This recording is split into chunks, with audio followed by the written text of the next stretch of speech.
Bienvenidas y bienvenidos a la crítica de la película del 2025 Sinners, que en castellano se ha traducido como Pecadores. ¡Jor! ¡Basta!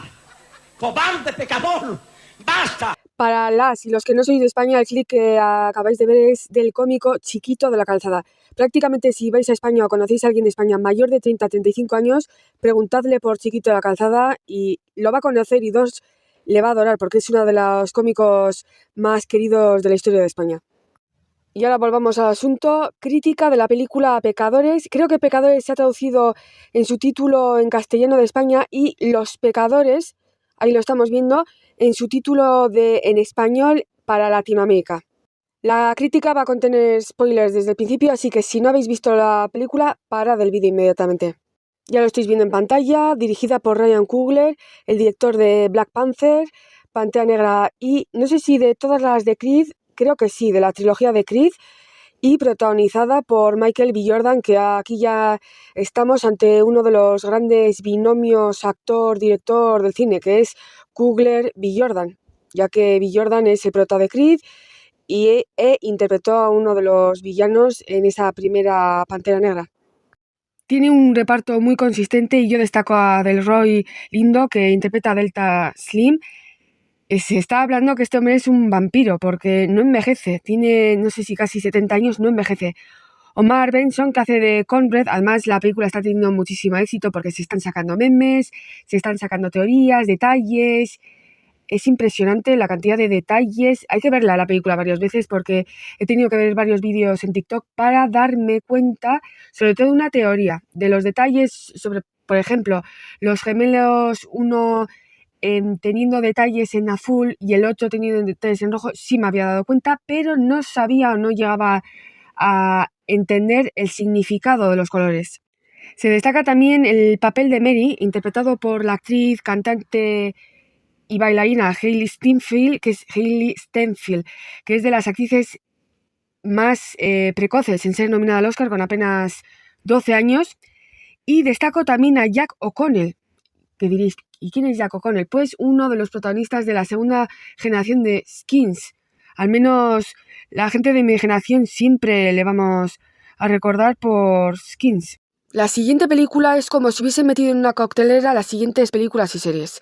Abierto hasta el amanecer, El libro verde, Cómo matar a un ruiseñor, Django desencadenado, creo que lo tradujeron al castellano, y las series True Blood y From, yo es que estoy obsesionada con From, por cierto, tenéis vídeos analizando todas las temporadas con teorías y todas las series, películas de temática vampiril, de vampiros y de horror, de folk horror.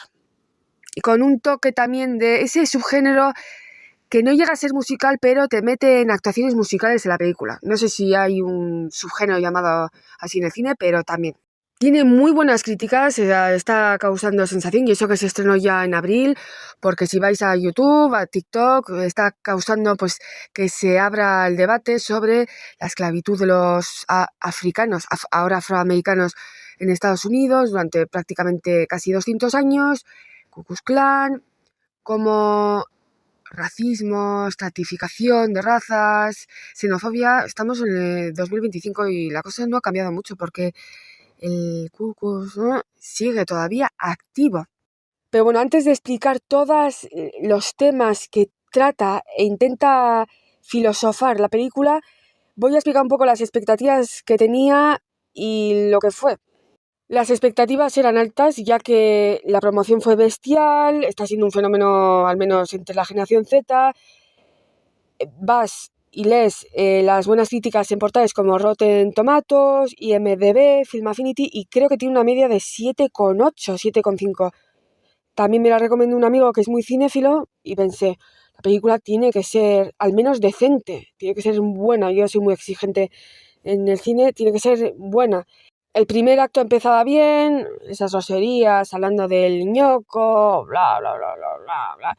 Esas escenas parece que están escritas por los típicos niños ratas para crear, como dicen en inglés, shock value, valor del shock, porque sabían que el público iba a ser una media entre 15 y 20 años, sin una grosería que no sé a qué viene eso. el primer acto bien, empieza el segundo acto, ahí me aburrí muchísimo, mucho, pero pensé, bueno, espera, que todavía queda esa escena del granero donde supuestamente se enfrentan a los vampiros, no sabía muy bien si eran vampiros, eran seres demoníacos, que bueno, los vampiros son seres demoníacos. El segundo acto va subiendo y el tercer acto acaba... Pero más que la acción y más esa batalla entre humanos y vampiros es los distintos mensajes que la película tiene sobre espiritualidad. Cinismos aparte, ese final me encogió el corazón, ya que vemos a Smoke o Stack, a uno de los gemelos reuniéndose con su amada, con Annie y con la hija o el hijo que no tristemente perdieron. Y él muriendo, matando a esos hijos del Ku Klux Klan. Esa escena es al menos de las más gratificantes del cine. Me recuerda muchísimo a la escena de Django desencadenado. Probablemente se haya inspirado el director en ella. Es muy gratificante, pero era necesario que el personaje muriese porque un balazo en el bajo abdomen en los 40, en una granja, era imposible de sobrevivir. Y esta película, dentro de lo que cabe, es realista. Y aparte, también que uno de los gemelos muera así, tiene también significado.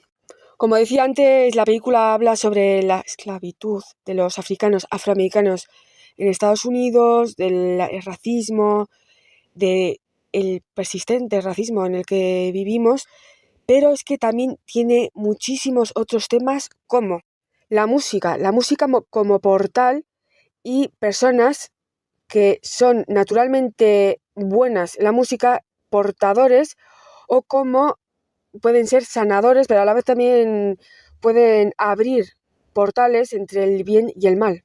Además nos explican al principio cómo en distintas culturas, en la cultura del folclore irlandés, en la cultura del este de África, a estas personas que nacen con ese don de la música, en España le llamamos duende. ¿Veis? Va todo unido.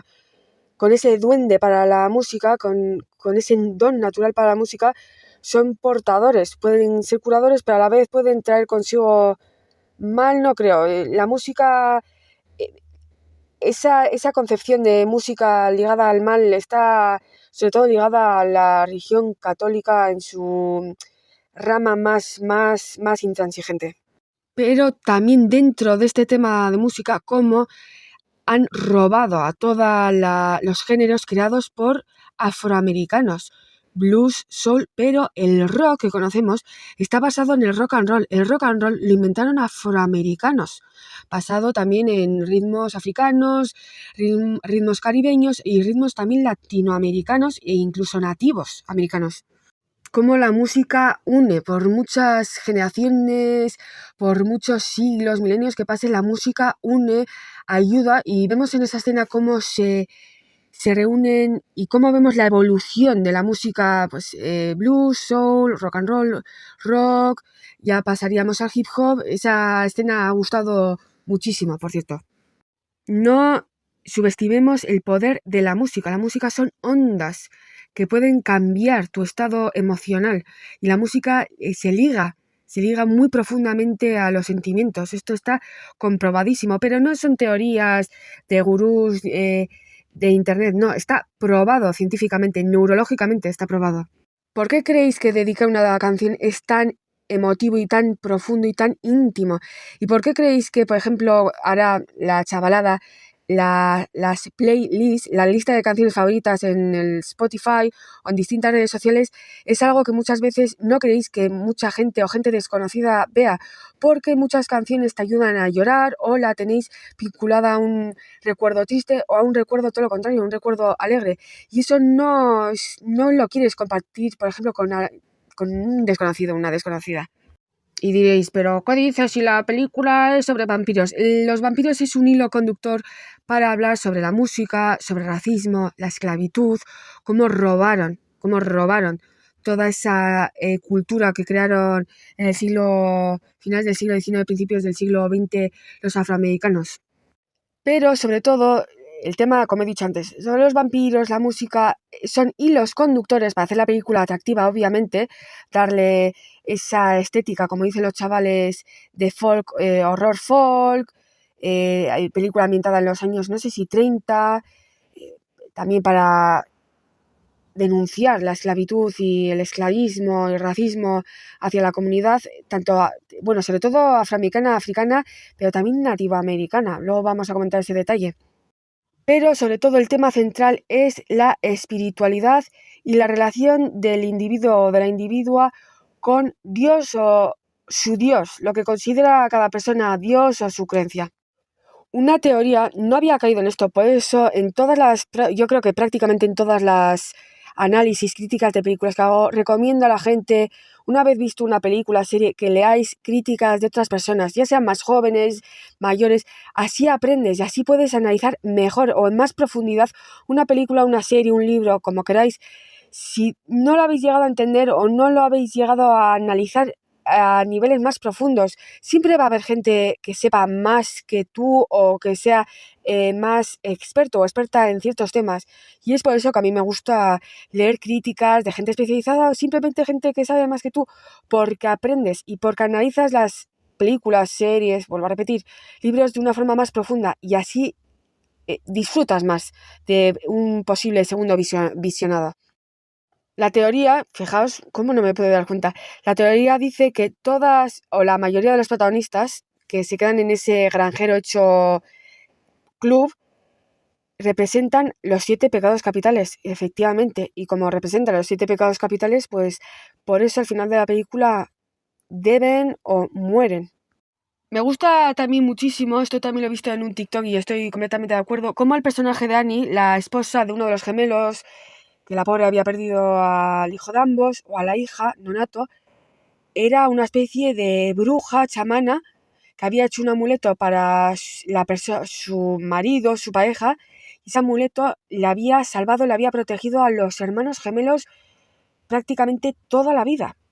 Ella sabe desde el principio que esos blancos no eran de fiar, eran incluso vampiros, pero sobre todo lo que me gusta del personaje, que es una mujer negra, no estéticamente no normativa, no la típica mujer afroamericana, es muy guapa, pero quiero decir, muy delgada o exuberante. No tiene el típico, como dicen, cuerpo heteronormativo para gustar a los hombres heterosexuales. No es el típico personaje de mujer afroamericana en sus 30, con sobrepeso, que es o graciosa, no sé si lo he dicho, graciosa, rara o directamente mala. No, es una mujer empática, es bruja, chamana, tiene poder de clarividencia, se da cuenta de las cosas. Bueno, se podría decir que es una bruja verde, ya que sabe cómo utilizar las distintas flores, plantas para hacer infusiones o curaciones. De hecho, hace un amuleto a su amado y le protege tanto a él como al hermano. Es una mujer profundamente empática porque vemos que respeta la tumba del padre de los gemelos. Recordemos, por cierto, otro tema que trata la película es el abuso físico, emocional, psicológico entre padres e hijos, ya que vemos cómo el hermano mayor tiene que matar al padre para proteger al hermano porque le iba a matar. Esto también va unido al tema, yo creo que el tema base es sobre la maldad del ser humano. Se hereda, no se hereda, hay que guiarse por Dios o por creencias más allá de nuestra comprensión para seguir unas normas para hacernos mejores personas. Es más profunda la película de lo que pueda parecer. He mencionado antes, en esa brillante teoría que he visto en TikTok, los protagonistas, los que se quedan encerrados en el granero, representan los 7 pecados capitales. Y aunque no te hubieses dado cuenta, puedes percibir que no son del todo buenas personas, tampoco malas, son personas moralmente, como se dice, grises. Son pecadores, por eso la película se llama Pecadores. Es curioso que cuando he mencionado los 7 pecados capitales, el perro del vecino ha empezado a ladrar. No sé, da un poco de yuyu esto. Por ejemplo, el primo de los gemelos está inspirado en el escritor y en el músico estadounidense Robert Johnson, que dice la leyenda, que vendió su alma para tener éxito, que es básicamente lo que vemos al final de la película. El primo de los protagonistas vuelve a casa a esa misa de domingo con su padre y su padre le dice, deja la guitarra, deja, no sé si le iba a decir, es el pecado, déjala. No la deja, sino que coge la guitarra y se va con ella a Chicago, que era su sueño, y vemos al primo ya en sus 70, 80 siguiendo tocando y teniendo éxito. Esto te dice que vendió su alma al diablo, que es tocar la música para tener éxito, es lo que tienen que hacer los músicos, cantantes para tener éxito, dedicarse al mundo del espectáculo es renunciar a tus creencias, a Dios para tener éxito. Es que hay muchos debates en la película. Fijaos cómo en esa escena donde los nativos americanos estaban en captura de un blanco, fijaos que ellos sabían que no era de fiar, además les dicen a esa pareja, ese matrimonio, por cierto, que era del Ku Klux Klan, y que eran los sobrinos del cacique que vende el arenero o la granja a los gemelos, y era una trampa porque a la mañana siguiente toda la banda de su tío y ellos mismos iban a matar a los hermanos gemelos simplemente por ser negros y sobre todo ser negros afroamericanos con dinero. Ojo. Pues fijaos si esa pareja hija del Ku Klux Klan hubiesen hecho caso a estos indios americanos que son Choctaw, perdonad si no lo he dicho bien, lo he investigado, porque de hecho en la película se les oye hablar en su idioma, son Choctaw. Si les hubiesen hecho caso, los del Ku Klux Klan no le habrían dejado entrar al malo malosísimo de la película y nada del tercer acto hubiese ocurrido, pero es que tenía que ocurrir, porque, repito, ese es el tema principal de la película. Ninguno de los protagonistas era buena persona, eran pecadores y como habían pecado, deben morir. Eso también es Claro, esto es la teología, un debate teológico. ¿El Dios cristiano es así de malicioso? ¿O es que te debían pagar por sus pecados, por no seguir a Dios? ¿O simplemente por no ser buenas personas? Ahí queda el debate. Respecto al personaje de Mary de Hailey Steinfeld, esto lo he tenido que ver en TikTok porque obviamente hay gente especializada, porque son afroamericanos que educan. Y es que se está diciendo que Mary es el típico ejemplo de lo que estamos viendo.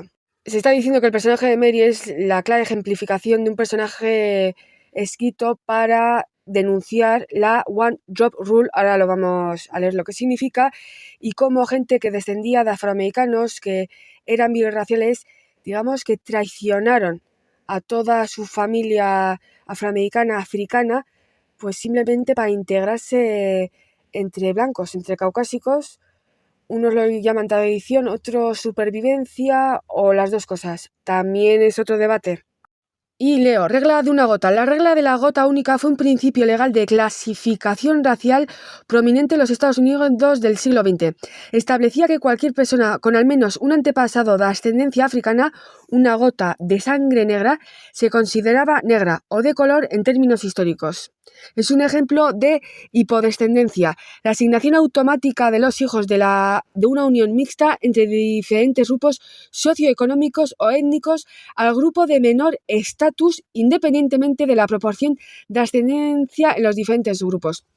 Es decir, que si tenías un antepasado africano o no blanco, hispano, nativoamericano, asiático, ya te consideraban menor. Y aquí es una de las bases del racismo, no solo en Estados Unidos, sobre todo en Estados Unidos, porque esta One Drop Rule, ya lo hemos visto, es prominente de Estados Unidos, pero esto es una de las bases del racismo a nivel global.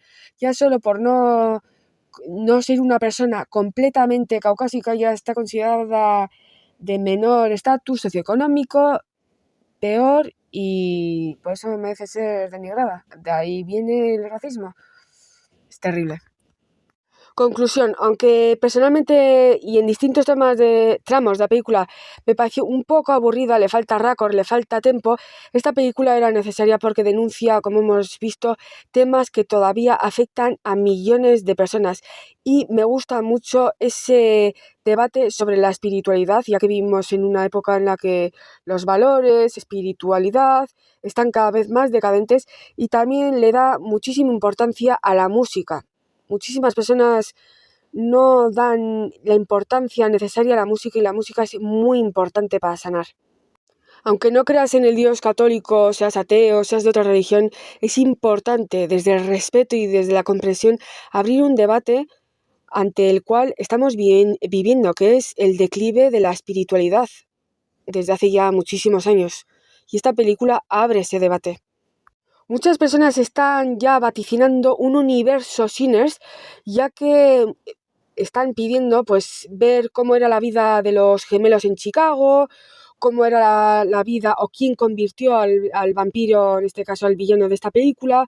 A mí la verdad, a mí sí me gustaría ver sobre todo la película de cómo, del origen de ese villano, y sobre todo ese género a mí me gusta mucho, cosa que en la serie True Blood la pude ver solo hasta la tercera temporada porque, una telenovela, pero sí que me gustaría ver ese género del sur de Estados Unidos, horror, folk, vampiro. Además la estética me gusta mucho, pero el director ya ha dicho que no quiere hacer más franquicias y que el mensaje de esta película era claro.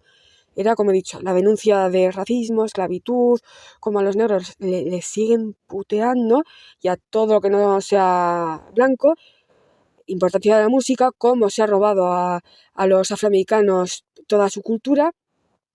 Espiritualidad, folclore distinto, como el folclore de distintos países y culturas básicamente creen en lo mismo. Y sobre todo, vuelvo a repetir, espiritualidad y la falta y carencia de valores en la sociedad postmoderna actual.